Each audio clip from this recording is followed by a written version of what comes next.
Hey, how much do you make a month? Sending $4,000 to your parents is just unfair.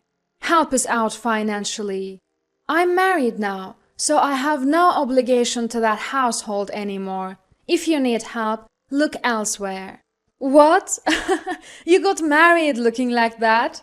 The same slob who always wore sweats? You're lying. I was boiling with rage at Jane's crude laughter. Let's rewind a few months.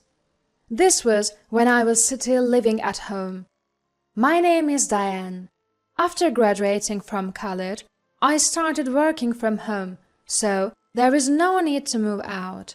Life was peaceful until it was abruptly disrupted. My brother Brian and his wife Jane moved into our family home. Apparently, they were struggling financially and thought they could save on rent by living with us. Brian had a job, but it was clear why they were broke: Jane's extravagant spending. Jane always wore fancy clothes and expensive jewelry.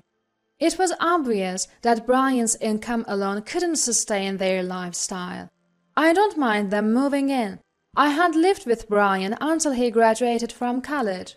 Jane was the outsider, but she was now family, being Brian's wife. I had no intention of refusing to live with them, but they seemed to feel differently. It started when Jane mocked my casual work-from-home attire, calling it so unfashionable. I was shocked to hear such a thing from a family member and could only respond with, "What?" Our parents looked stunned, but Brian chuckled and said, "Leave her alone. Diane's just a jobless slob who's given up on being a woman." Brian knew I worked from home, but from that moment on, he started calling me jobless. Jane would always make snide remarks like, "You have such an ugly face. Is being a shut-in fun?" At first, my parents defended me, but they gradually started to agree with Brian, saying things like, "Diane should really start becoming independent." I felt like the whole house was against me, and just when I thought of leaving, an incident occurred. Out of the blue, Jane confronted me, saying, "Enough is enough." I was having a late breakfast in the dining room and wondered what was going on. Both my parents and Brian were there, and it turned into a commotion. In the midst of it, Jane pointed at me and shouted, "Diane, you are stealing my jewelry, aren't you?" I had no idea what she was talking about. "I haven't done anything like that," I defended myself. "Then why was this found in your closet?" she retorted, showing off a sparkling necklace. "You went through my closet without permission?" I asked, visibly irritated. Ignoring me, Jane said, "Everyone, come and see for yourselves," and led the way into my room. Rushing after Jane, who had left breakfast abruptly, I found her pulling out a box from the depths of my closet.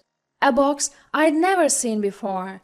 "Look," she exclaimed, showing off the jewelry inside to Brian and my parents. "I didn't do this, okay? So you're saying Jane set this up?" Brian glared at me, and I felt myself shrink in fear. Despite my innocence, neither my parents nor Brian, who had been looking down on me lately, would listen.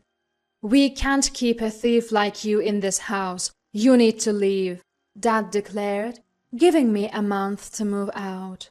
No matter how much I pleaded my innocence, my family only looked at me with cold eyes.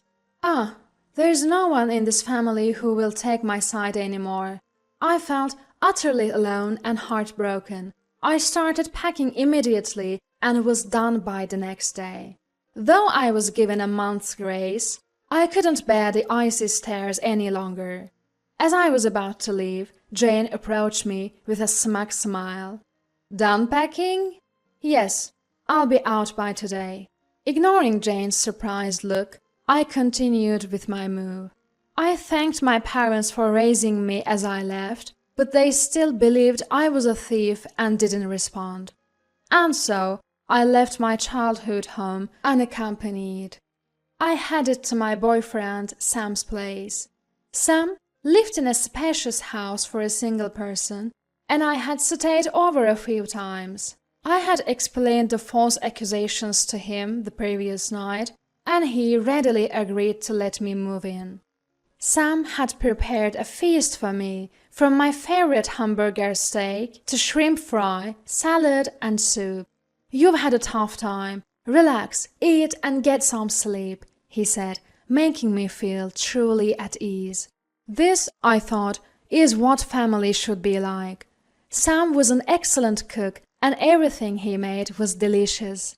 As I took a bite of the juicy hamburger steak, the aroma of the demi-glace sauce filled my senses, and I couldn't help but exclaim, delicious!"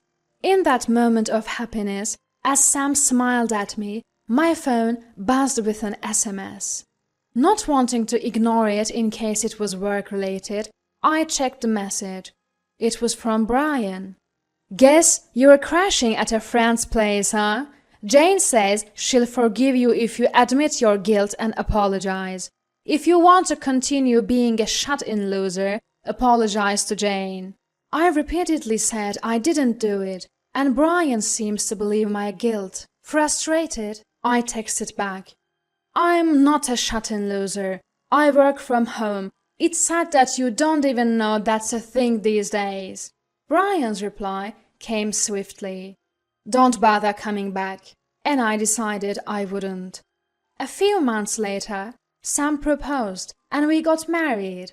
When Sam asked me how we should handle greetings to my parents, I told him it wasn't necessary. I had already cut ties with that family. I was fed up with Jane, who falsely accused me, and with Brian and my parents, who believed her. That's when I got a call. It was from Jane, the person I thought I had severed ties with. "Listen, if you were giving money to our household, you should have said something. We are in a real mess right now." Jane's furious voice was so loud that I instinctively pulled the phone away from my ear. Confused, I asked, "What?" "It's about money, money!"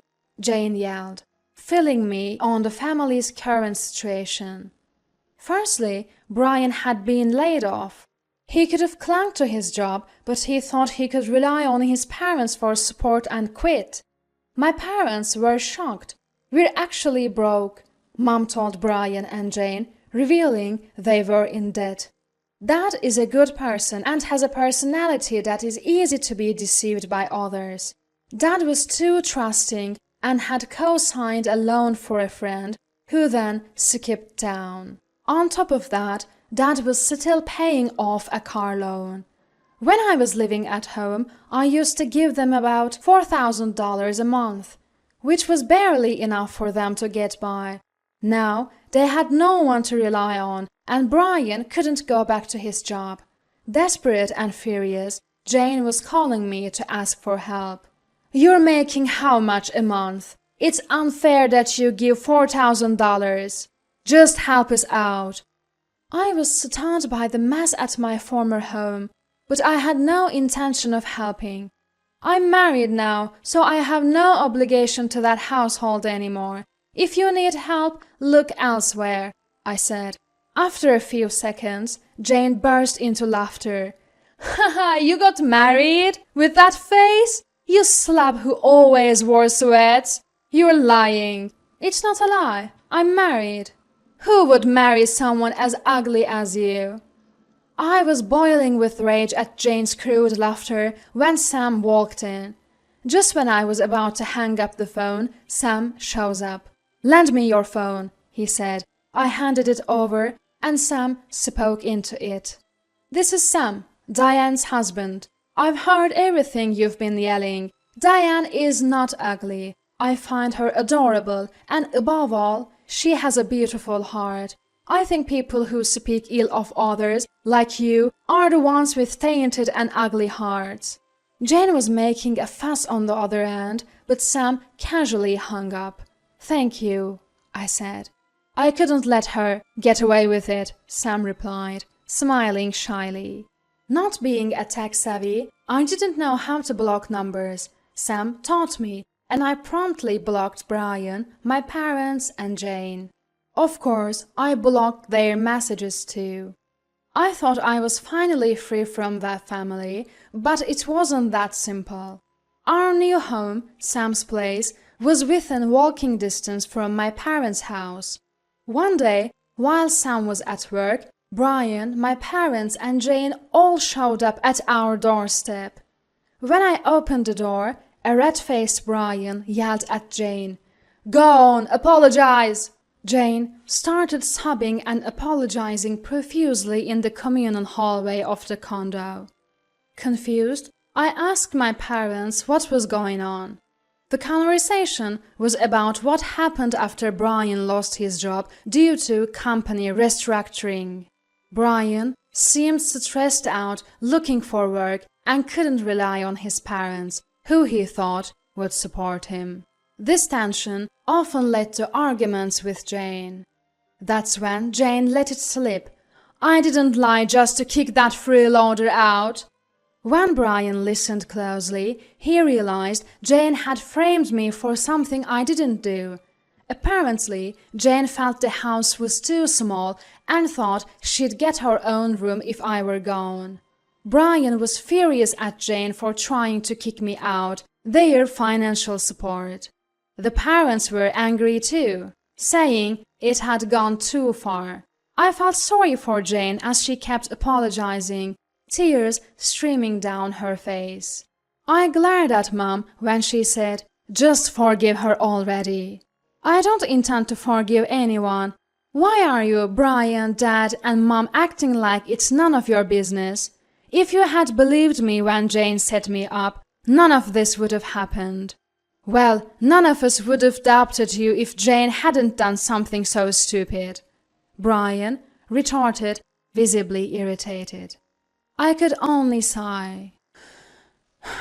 "What you, Brian, Dad, and Mom did to me isn't just that. Brian, you and Jane always made fun of me. Do you know how it feels to be called ugly and a freeloader every day? Despite all the financial help I've given, Dad and Mom didn't help me either. How did you feel when I was being insulted? Didn't you think of helping me?"